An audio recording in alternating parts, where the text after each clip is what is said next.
Picture this. You're standing in line at Starbucks. It's 8:47 a.m. on a Tuesday. You didn't sleep great, you skipped breakfast, and that venti caramel macchiato with an extra shot, it's basically a medical necessity at this point. $5.73. You tap your card, you don't even look at the screen. Now here's the uncomfortable part.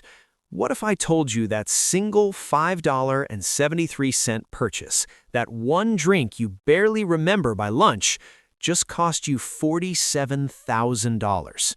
Yeah, you heard that right. $47,000. And before you click away thinking this is some extremist personal finance rant about never enjoying anything ever again, stick with me, because what I'm about to show you isn't really about coffee at all. My name is Chase Hamilton, and I spend way too much time thinking about how small, invisible purchases completely hijack your financial future, and nobody seems to notice until it's way too late. If you're someone who's in your teens or early 20s, still figuring out how money actually works, and you're tired of feeling broke even though you have a job, hit subscribe and give this video a thumbs up. Because what we're talking about today is probably the single most important financial concept that school never taught you. And it's not about budgeting apps, it's not about cutting out everything fun. It's about understanding the real cost of the tiny financial decisions you make every single day. So let's go back to that coffee. Here's the thing. When personal finance people tell you to skip the daily latte, they usually just show you the annual number. $5 times 365 days is $1,825 a year. And sure, that's a decent chunk of money, but that's not the number that should terrify you.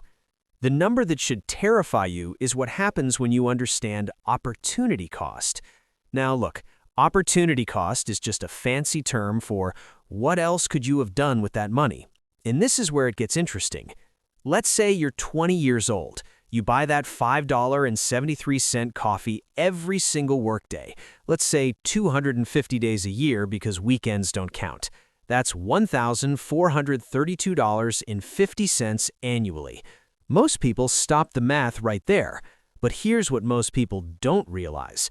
If you took that same $1,432.50 and invested it in a basic S&P 500 index fund, which historically returns about 10% per year, and you did that every year until you were 65, you wouldn't have $64,462.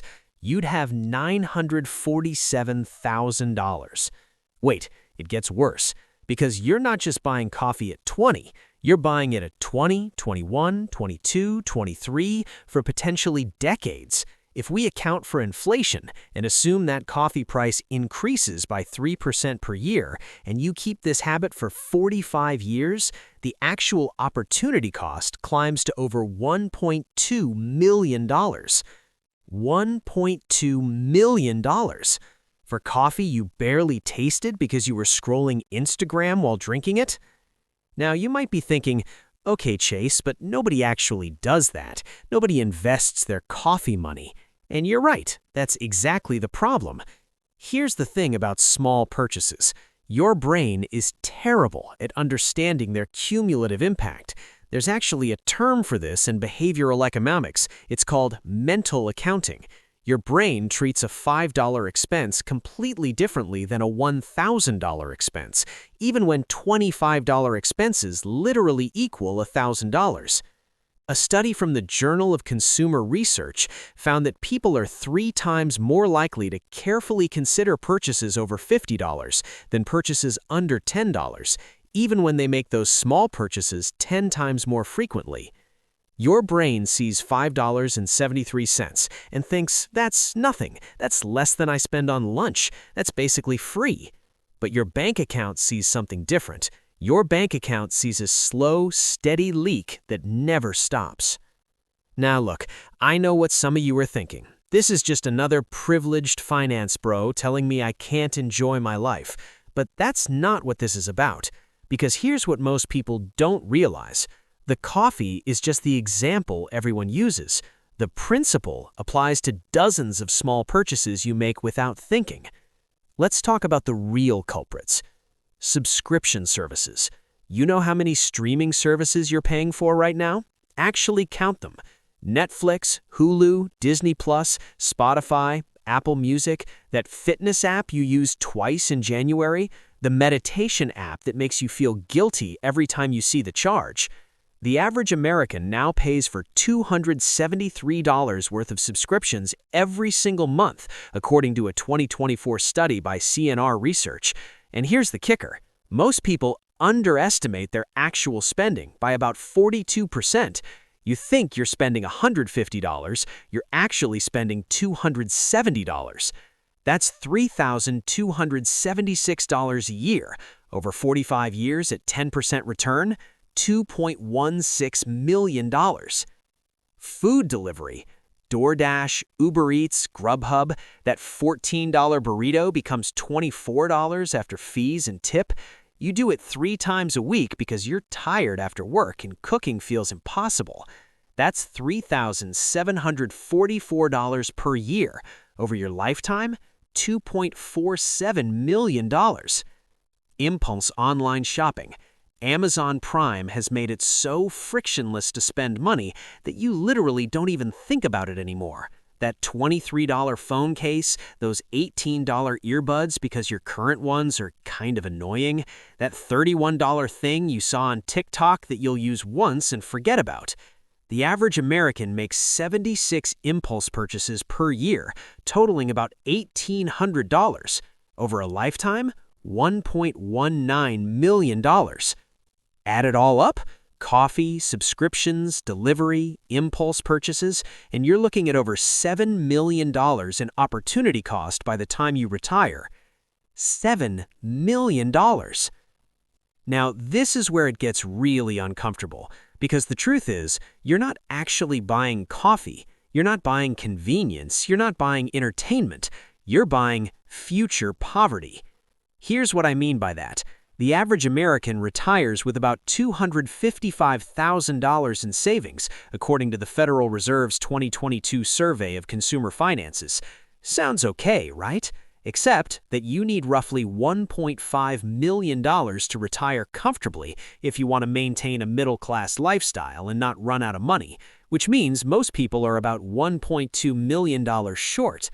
Coincidentally, that's almost exactly the amount we just calculated you're spending on coffee over your lifetime.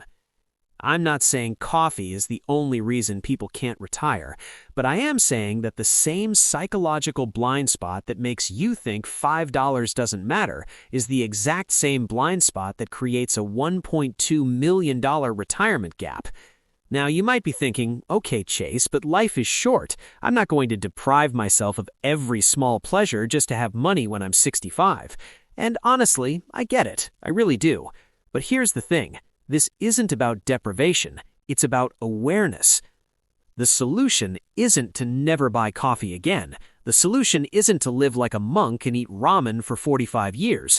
The solution is to make these purchases conscious instead of automatic. Here's what that actually looks like. Step 1. Track your invisible spending for 30 days. And I mean actually track it, not with some complicated budgeting app that you'll abandon in a week.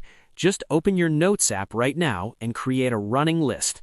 Every time you make a purchase under $25 that isn't groceries or bills, write it down. Coffee, snack, app purchase, impulse, Amazon order, all of it. At the end of 30 days, add it up. I promise you the number will be way higher than you think. Step 2. Calculate your personal opportunity cost. Take that monthly number and multiply it by 12. That's your annual invisible spending. Now go to any compound interest calculator online and plug in your current age, retirement age, let's say 65, your annual invisible spending, 10% return, historical S&P 500 average. Look at that final number. Really look at it. Let it sink in. Step 3. Create a conscious spending rule. This is where you decide, okay, I'm not eliminating all small purchases, but I'm going to be intentional about them. Maybe your rule is, I get one expensive coffee a week, and the other days I make it at home. Maybe it's, I'm keeping 2 streaming services and canceling the rest. Maybe it's, before any impulse purchase, I wait 48 hours. If I still want it, I buy it. The point isn't perfection. The point is friction. You're adding just enough resistance to stop the automatic, unconscious spending that's draining your future. Step 4. Automate your investments. Here's the move that actually changes everything. Whatever you decide to cut from your invisible spending, automatically invest it before you can spend it on something else. Set up an automatic transfer from your checking account to a brokerage account the day after you get paid, even if it's just $50 a month, even if it's $20 a week. Because what most people don't realize, the hardest part isn't saving the money. The hardest part is not spending it once it's in your account. Look, I know this whole video